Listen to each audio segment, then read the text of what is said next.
ഇന്നൊരു കിഡിലിൻ ഐറ്റം ആയല്ലോ, ഒരു ഫ്രൂട്ട് ചീസ് കേക്ക്.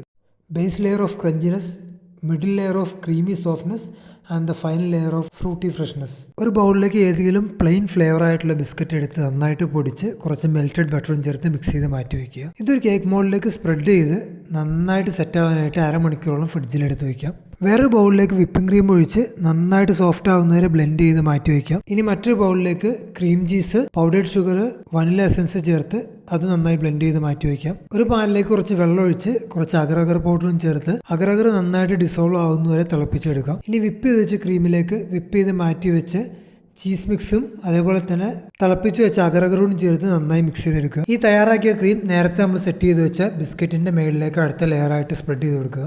ഏകദേശം 1-2 മണിക്കൂറോളം ഫ്രിഡ്ജിൽ വെച്ച് നന്നായി സെറ്റ് ആവാൻ വേണ്ടി വെയിറ്റ് ചെയ്യാം. വീണ്ടും ഒരു പാനിലേക്ക് കുറച്ച് അഗർ കുറച്ച് വെള്ളം ചേർത്ത് നന്നായി തിളപ്പിച്ചെടുക്കാം. അടുപ്പത്ത് നിന്ന് മാറ്റിയ ശേഷം അതിലേക്ക് കളറില്ലാത്ത ഏതെങ്കിലും ആപ്പിൾ ജ്യൂസോ അല്ലെങ്കിൽ തണുത്ത വെള്ളമോ ചേർത്ത് മിക്സ് ചെയ്ത് വെക്കാം. സെറ്റ് ചെയ്ത് വെച്ച ചീസിന്റെ മേളിലേക്ക് ഇനി ഇഷ്ടമുള്ള ഫ്രൂട്ട്സ് കട്ട് ചെയ്ത് നന്നായിട്ട് സ്പ്രെഡ് ചെയ്യുക. അതിൻ്റെ മേളിലേക്ക് റെഡിയാക്കി വെച്ച് അഗർ മിക്സ് കൂടി ചേർത്ത് 1-2 മണിക്കൂർ വീണ്ടും ഫ്രിഡ്ജിൽ സെറ്റ് ആവാൻ വേണ്ടി എടുത്ത് വയ്ക്കാം. ഒരു കിടിലൻ ഡിഷ് റെഡി ആയിട്ടുണ്ട്.